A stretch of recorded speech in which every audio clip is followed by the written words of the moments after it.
This is Human Wreckage Stories about the moments when the human soul fractures, when trust becomes weaponized, and when truth itself gets rewritten. I'm Thomas.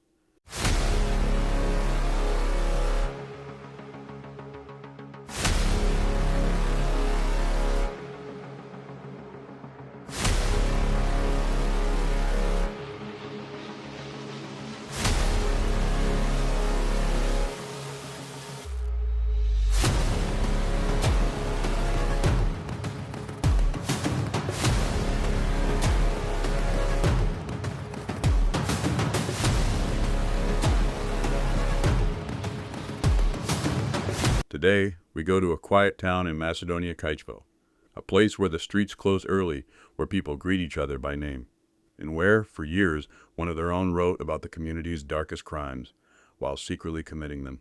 This is the story of Vlado Taneski, journalist, father, husband, and serial killer. It's a story about words used as camouflage, and how a man who told the story of others' suffering was, all along, narrating his own. Let's begin in the late 1990s.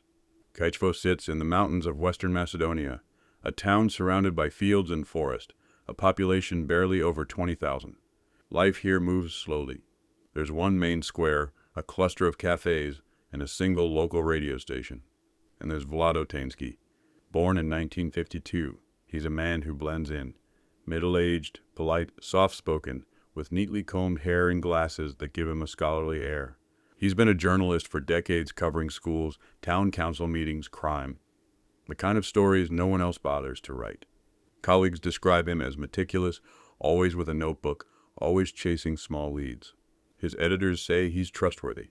In a small town, being a reporter is a form of intimacy. You know everyone's tragedies, you write them down. But behind that familiarity, there's something closed off about him. He rarely jokes. He doesn't stay long after work. He writes, goes home, and takes care of his mother. That last part is important. His mother, Vlado, had worked for years as a cleaner, scrubbing hospital floors, mopping school hallways. A proud woman, but controlling, critical. Friends would later recall that Vlado seemed afraid of her, even as an adult. He obeyed, he served, he never argued. When his father took his own life in 22, and his mother died soon after from what some called an accidental overdose, something in Vlado broke. He kept working. He kept writing.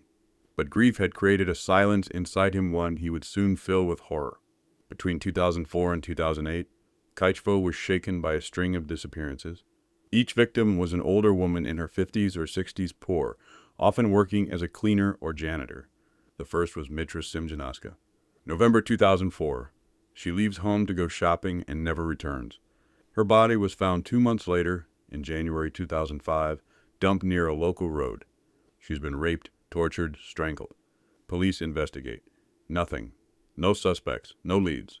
3 years later, it happened again. Lubica Lakoska, same profile. Disappears in November 2007. Her body is found early 2008.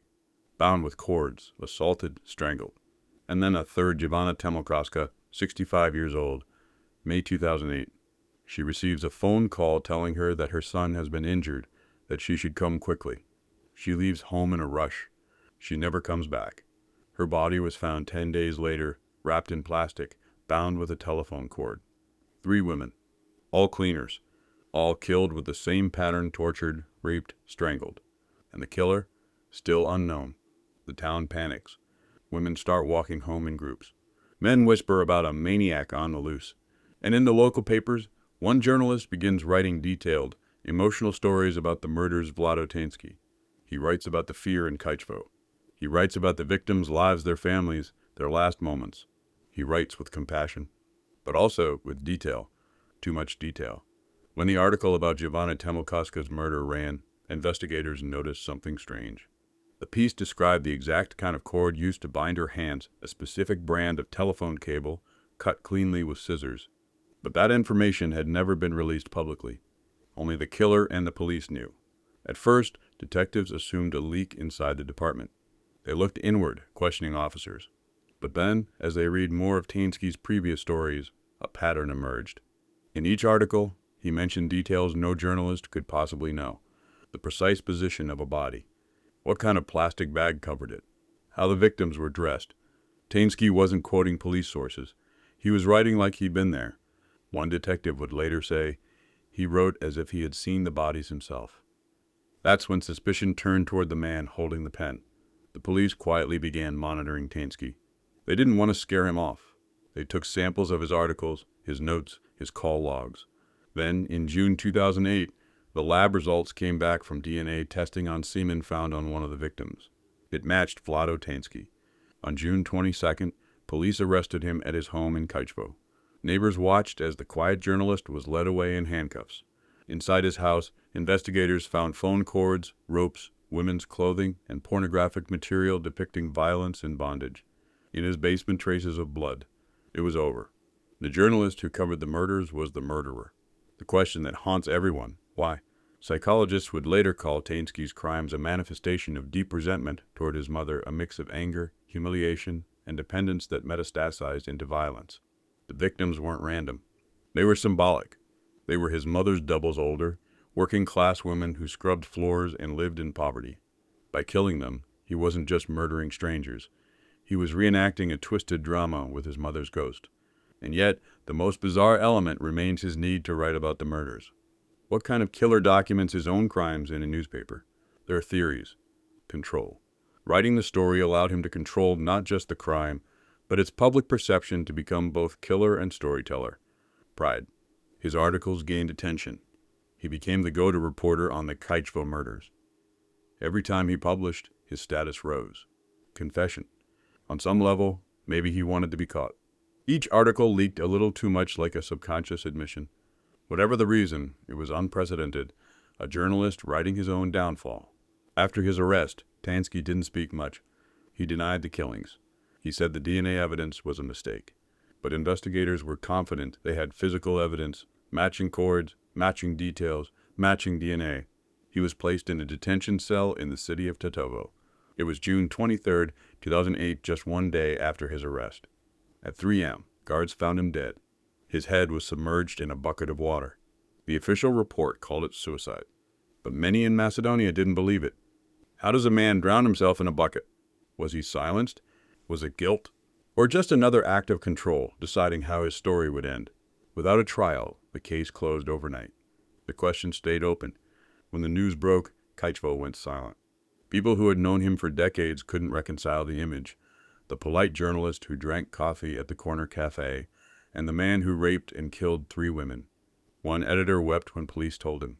He said, "Vlado wrote about evil. We never knew he was it."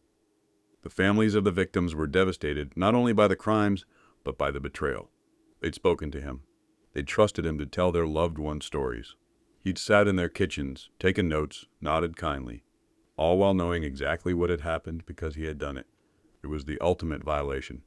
Taneski's crimes exposed something bigger than one man's pathology. They reveal how proximity and trust can become the perfect camouflage for violence. Serial killers often seek control not only over victims, but over narrative.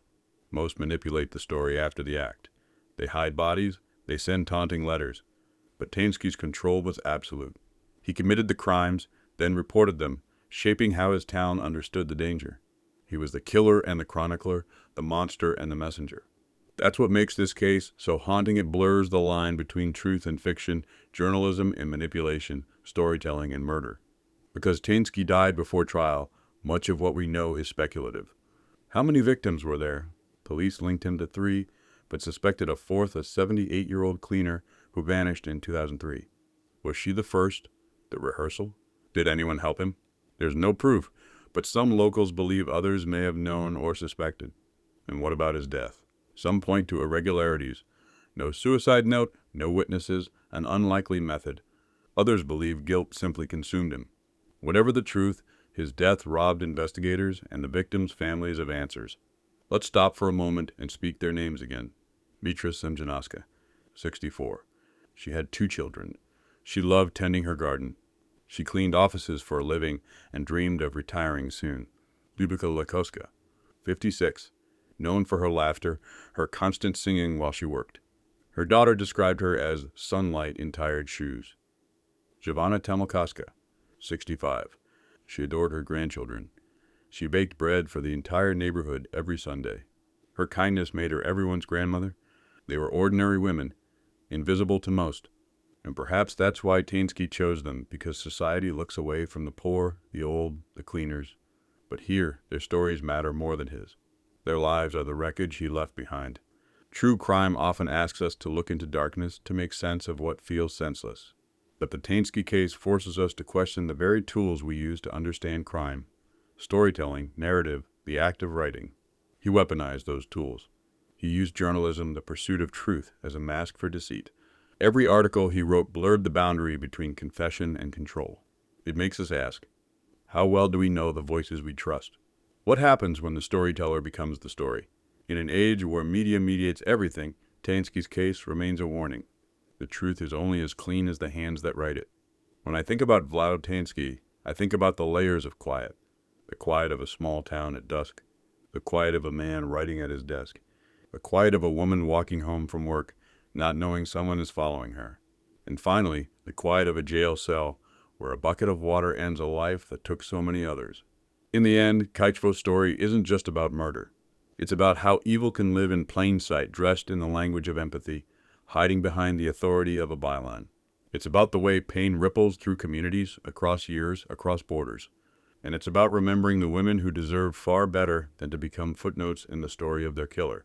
Because they were the human wreckage, the ones whose lives were erased so that one man could play God, author, and monster all at once. Thank you for listening to Human Wreckage. If you or someone you know is affected by violence, reach out. You don't have to face it alone. If this story moved you, share it not for the killer's notoriety, but for the victim's dignity. I'm Thomas. Stay curious, stay kind, and never stop questioning the stories you're told.